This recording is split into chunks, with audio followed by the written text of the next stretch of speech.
नमो बुद्धाय।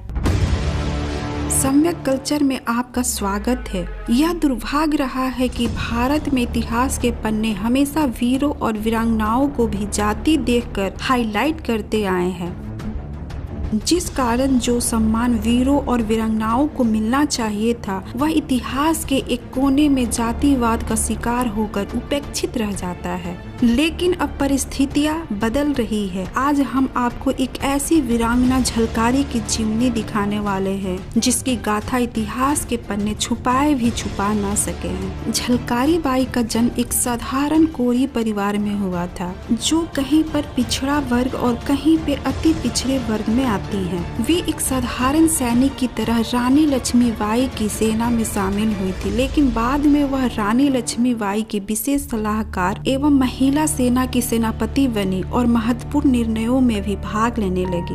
बगावत के समय झांसी के किले पर युद्ध के समय वह अपने आप को झांसी की रानी कहते हुए लड़ी ताकि रानी लक्ष्मीबाई सुरक्षित रूप से आगे बढ़ सके। बुंदेलखंड में झलकारी बाई कोरी की महानता एवं वीरता को हमेशा याद किया जाता है। उनका जीवन और विशेष रूप से ईस्ट इंडिया कंपनी के साथ उनके लड़ने की कला को बुंदेलखंड ही नहीं बल्कि पूरा भारत हमेशा याद रखेगा। कोरी जाति के तौर पर उनकी महानता ने उत्तरी भारत में कोरी जाति के जीवन पर काफी प्रभाव डाला। बाद में कुछ समय बाद ब्रिटिशों द्वारा झलकारी बाई को फांसी दे दी गई थी। उनके नाम को कोरी जाति का सम्मान और गर्व बताया जाता है।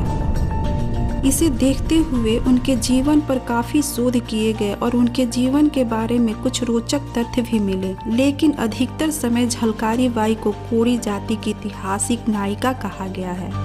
आइए एक झलक झलकारी बाई की जीवनी पर डालते हैं। झलकारी बाई सदोबा सिंह और जमुना देवी की बेटी थी। उनका जन्म 22 नवंबर 1830 को झांसी के नजदीक भोजला ग्राम में हुआ था।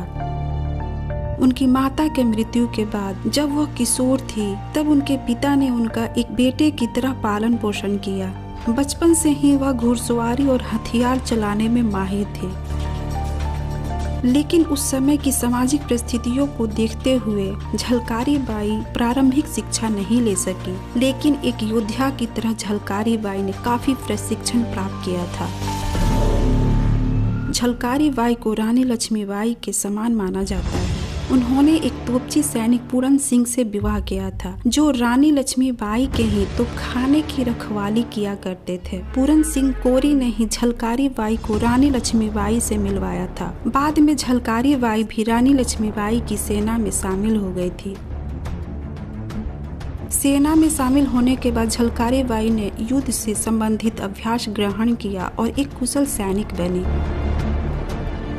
1857 के विद्रोह के समय जनरल रोज ने अपनी विशाल सेना के साथ 23 मार्च 1858 को झांसी पर आक्रमण किया। रानी ने वीरतापूर्वक अपने 5000 की सैन्य दल से उस विशाल सेना का सामना किया। रानी कालपी में पेशवा द्वारा सहायता की प्रतीक्षा करती रही थी, लेकिन उन्हें कोई सहायता नहीं मिल सकी क्योंकि तात्या टोपे जनरल रोज से पराजित हो चुके थे। जल्द ही अंग्रेज फौज झांसी में घुस गई थी और रानी अपनी झांसी को बचाने के लिए जी जान से लड़ रही थी। तभी झलकारी बाई ने रानी लक्ष्मीबाई के प्राणों को बचाने के लिए खुद को रानी बताते हुए लड़ने का फैसला किया। इस तरह झलकारी बाई ने पूरे अंग्रेजी सेना को अपने तरफ आकर्षित कर रखा था ताकि दूसरी तरफ से रानी लक्ष्मीबाई सुरक्षित बाहर निकल सके।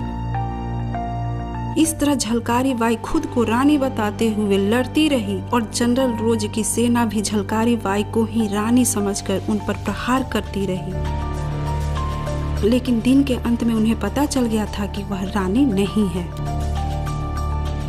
आइए एक नजर डालते हैं किन किन इतिहासकारों ने झलकारी बाई को हाईलाइट किया है। 1951 में VL वर्मा द्वारा रचित उपन्यास झांसी की रानी में उनका उल्लेख किया गया है। वर्मा ने अपने उपन्यास में झलकारी बाई कोरी को विशेष स्थान दिया है। उन्होंने अपने उपन्यास में झलकारी बाई कोरियन और रानी लक्ष्मीबाई सैन्य दल की साधारण महिला सैनिक बताया है। एक और उपन्यास में हमें झलकारी बाई का उल्लेख दिखाई देता है। जो रामचंद्र हैरन द्वारा लिखा गया था। उस उपन्यास का नाम माटी था। हैरन ने झलकारी बाई को उदात्त और वीर शहीद कहा है। झलकारी बाई कोरी का पहला आत्मचरित्र 1964 में भवानी शंकर विशारद द्वारा लिखा गया था। भवानी शंकर ने उनका आत्मचरित्र का लेखन वर्मा के उपन्यास और झलकारी बाई के जीवन पर आधारित शोध को देखते हुए किया था। बाद में कुछ समय बाद महान जानकारों ने झलकारी बाई की तुलना रानी लक्ष्मीबाई के जीवन चरित्र से भी की। सम्यक प्रकाशन ने कई सारी किताबें पब्लिश किया है झलकारी बाई के ऊपर, जिसे सभी को एक बार जरूर पढ़ना चाहिए। हमें झलकारी बाई की महानता को कभी भूलना नहीं चाहिए। कुछ ही वर्षों में भारत में झलकारी बाई की छवि में काफी प्रख्याति आई है। झलकारी बाई की कहानी को सामाजिक और राजनैतिक महत्ता दी गई और लोगों में भी उनकी कहानी सुनाई गई। बहुत से संस्थाओं द्वारा झलकारी बाई के मृत्यु दिन को शहीद दिवस के रूप में भी मनाया जाता है। झलकारी बाई की महानता को देखते हुए ही उन्हें सम्मानित करने के उद्देश्य से पृथक बुंदेलखंड राज्य बनाने की मांग की गई थी। भारत सरकार ने झलकारी बाई के नाम का पोस्ट और टेलीग्राम स्टैम्प भी जारी किया है। भारतीय पुरातत्विक सर्वे ने अपने पंचमहल के म्यूजियम में झांसी के किले में झलकारी बाई का भी उल्लेख किया है। भारत की संपूर्ण आजादी के सपने को पूरा करने के लिए प्राणों का बलिदान करने वाली वीरांगना झलकारी बाई का नाम अब इतिहास के काले पन्नों से बाहर आकार पूर्ण चांद के समान चारों ओर अपनी आभा बिखेरने लगा है। झलकारी बाई की बहादुरी को हम निम्न पंक्तियों में देख सकते हैं। जाकर रण में ललकारे थी, वह तो झांसी की रानी थी। गोरों से लड़ना सिखा गई, है इतिहास में झलक रही। वह भारत की ही नारी थी, वह भारत की ही नारी थी। 1857 की जंगे आजादी की प्रथम भारतीय बहुजन महानायिका, महान देशभक्त, वीरांगना, क्रांतिकारी झलकारी बाई कोरी जी के अवतरण दिवस पर हम भावभीनी नमन अर्पित करते हैं। अगर आपको यह वीडियो पसंद आया तो इसे लाइक करें और ज़्यादा से ज़्यादा शेयर करें, जिससे हमारे संपूर्ण जम्बू द्वीप वासियों तक पहुंच सके। और अभी तक आप मेरे चैनल को सब्सक्राइब नहीं किया है तो सब्सक्राइब करें। और अगर आपको सम्यक कल्चर की काम पसंद आते हैं तो आप मेंबरशिप ज्वाइन कर इसे सपोर्ट कर सकते हैं।